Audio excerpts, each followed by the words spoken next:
Bismillahirrahmanirrahim. Assalamu alaikum my dear students. This is your mathematics teacher Daniyal रियाज। उम्मीद है आप लोग खैर खैरियत से होंगे और हमारा ये मैट्रिक का एक्सरसाइज आपने स्टार्ट की होगी। हमारे ऑलमोस्ट 4 क्वेश्चंस हो गए थे और मैं पूरी कोशिश करूँगा कि आप लोगों को बहुत ही अच्छे से मज़ीद समझाऊँ। और काइंडली मेरी रीसेंट वीडियो वो जो ज़ीरो फैक्टोरियल्स वाली थी काइंडली लाजमी व्यू करें। बहुत इंटरेस्टिंग वीडियो है, आप लोगों को मज़ा आएगा। आते हैं अपने क्वेश्चन की तरफ। तो हमारा क्वेश्चन हमें क्या कहता है, आते हैं ज़रा। कहता है कि क्वेश्चन नंबर 5 है। इंटरेस्टिंग क्वेश्चन स्टार्ट हो गए हैं, बहुत इजी सी बातें हैं। सिर्फ आपने पहले के की वैल्यू निकालें, के की वैल्यू के बाद जो उसने बोला हो वो निकाल दें, दैट्स इट, कुछ भी नहीं करना। और कहता है if v is directly proportional to r का क्यूब, ठीक है। उसने कहा कि जो v है वो डायरेक्टली प्रोपोर्शनल है r का क्यूब, ठीक है। और v की वैल्यू उसने दी हुई है v equals to 5 and r equals to 3। v की वैल्यू उसने दी हुई है 5 और r की वैल्यू दी हुई है उसने 3, if I am not wrong. Yes, यहाँ पर रोक दें, ठीक है। अब आपने सबसे पहला काम क्या करना है कि v directly proportional to r का क्यूब है, तो आप करें v equals to k r का क्यूब। तो k फाइंड आउट करना है तो r को इधर डिवाइड कर दें, तो v बाय r का क्यूब इक्वल्स टू k। तो भाई साहब v की वैल्यू हमारे पास ऑलरेडी गिवन है, तो 5 बाय r का मतलब 3 का क्यूब। ये देखें जी, तो अगर देखें मैं कहूँ कि 5 बाय 27, ये हमारा सिर्फ और सिर्फ अभी आया आंसर k का। अब उसने क्या बोला है कि r फाइंड आउट करो जब v इक्वल्स टू 625 हो। तो उसने सेकंड पोर्शन में क्या बोला, r फाइंड आउट करो जब v की वैल्यू हो 625, ठीक है। अब r फाइंड आउट करना है जिसमें v की वैल्यू है कितनी है जी, 625। बिल्कुल कोई मसला नहीं है, परेशान होने की कोई ज़रूरत नहीं है। हमारे पास यहाँ पर अगर हम इसको थोड़ा सा इस तरफ कर लेता हूँ ताकि मज़ीद क्वेश्चंस भी हो सकें। ओके, अब देखें जी, हमारे पास क्या था, v डायरेक्टली प्रोपोर्शनल टू, चले मैं उस तरह लिखता हूँ जो मैं आपको समझाया था। ये v equals to k r का क्यूब, ठीक है। अच्छा जी, देखिएगा ज़रा, आसान क्वेश्चंस हैं ये बहुत। अच्छा, हमने क्या फाइंड आउट करना है, उसने बोला r फाइंड आउट करो जब v की वैल्यू हो हमारे पास 625।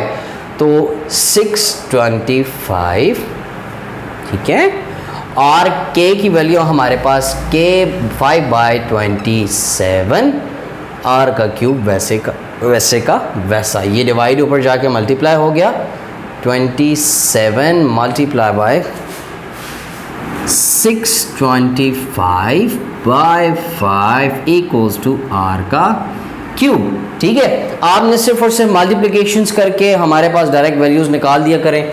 देखिए 5 जो है आई थिंक 125, यस 125 से होता है 27 multiply by 125 equals to r का क्यूब।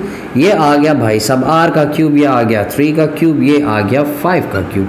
तो cube root on both sides, तो r की वैल्यू आ गई 3 मल्टीप्लाई बाय 15, तो 3 5 आर 15। लें जी, ये आ गया क्वेश्चन नंबर 5। क्वेश्चन नंबर 6 कहता है if w varies directly as u का क्यूब, और w जो है वो हमारे पास है 81 और u जो है वो 3 है। Find w when u equals to 5। Very easy question number 6 मैं आपको बना देता हूँ। w इज़ डायरेक्टली प्रोपोर्शनल, ऐसे लिखना है, w is directly proportional to दिया हुआ है u का क्यूब, ठीक हो गया। उसके बाद हमारे पास अगर 7th क्वेश्चन में आ जाओ तो कहता है इफ़ y वेरीज इन्वर्सली, कोई मसला ही नहीं जी, y varies inversely as x, ठीक हो गया। ये क्वेश्चन नंबर है 7।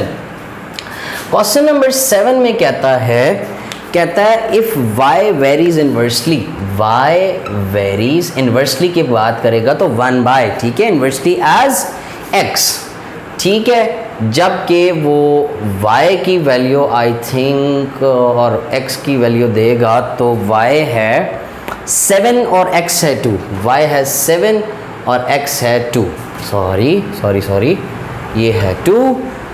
ओके जी, y equals to k of x आ गया, ठीक हो गया। k फाइंड आउट करना है, एक्स वाई आ जाएगा इक्वल्स टू के आ जाएगा। x की वैल्यू है 2, y की वैल्यू है 7 इक्वल्स टू के। तो k का आंसर आ गया 7 2 ज़ा 14। अब प्रूफ क्या करना है, फाइंड क्या करना है, find y1x equals to 126। Second term में उसने बोला y फाइंड आउट करो, आई थिंक सो y है जी, जब x की वैल्यू हो 126, ठीक है। तो ये हमारे पास आ गया y इक्वल्स टू के बाय एक्स, ठीक हो गया, कोई प्रॉब्लम नहीं है। तो y इक्वल्स टू के की वैल्यू हमारे पास क्या निकली है 14 बाय 126, x की वैल्यू ऑलरेडी मेंशन्ड है। तो सिंप्लीफाई करने के बाद हमारे पास आंसर आ जाएगा 1 बाय 9, ठीक हो गया। ये क्वेश्चन नंबर 7 था। क्वेश्चन नंबर 8 ऑलरेडी उसने बना के दे दिया है। 9 भी वेरी इजी है, वेरी सेम है, 10th भी सेम है, 11th भी सेम है, 12th भी सेम है और 13th टर्म भी सेम है, बिल्कुल सेम है, बिल्कुल। इससे आगे ऑनवर्ड्स जितने भी क्वेश्चंस हैं वो हमारे सेम है। मैं नहीं करवा रहा, इसलिए नहीं करवा रहा कि मुझे नहीं आते, इसलिए नहीं करवा रहा कि आप लोग प्रैक्टिस कर लेंगे। और अगर नहीं समझ आएगा तो मैं हाज़िर, ठीक है, मैं ज़रूर हाज़िर। मैं आप लोगों को क्वेश्चंस दोबारा कराऊंगा, कहा तो पूरे एक्सरसाइज एक क्वेश्चन करा दूंगा, बट प्लीज़ मुझे सीरियसली रिस्पॉन्ड करिएगा कि आप लोगों से क्वेश्चंस नहीं हुए तो मैं इंशाल्लाह मैं आपको ज़रूर बताऊंगा। रही बात कमिंग वीडियो मेरी केमिस्ट्री पे होगी, हम अपना स्टार्टिंग टॉपिक्स होंगे हमारे अल्कीन्स के इंशाल्लाह। तो अल्कीन्स पे डिस्कशंस अच्छे तरीके से हो गई थी। अल्कीन्स पे भी डिस्कशंस करेंगे।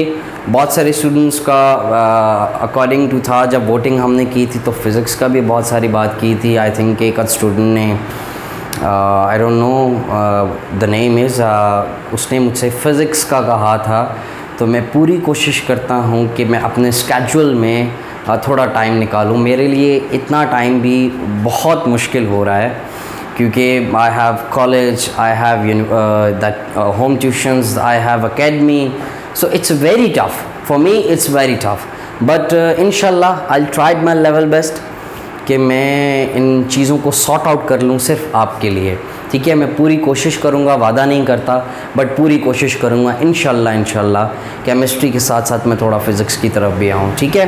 दुआओं में याद रखा करें और मेरे पेरेंट्स को और मेरे भाई के लिए ज़रूर दुआ किया करें कि शायद मेरे भाई को भी मेरी तरह आपकी दुआओं की बहुत ज़रूरत होगी। मिलते हैं इंशाल्लाह कुछ इसी तरह की इंटरेस्टिंग नेक्स्ट वीडियोज़ में, तब तक के लिए इजाज़त दें। अल्लाह हाफ़िज़।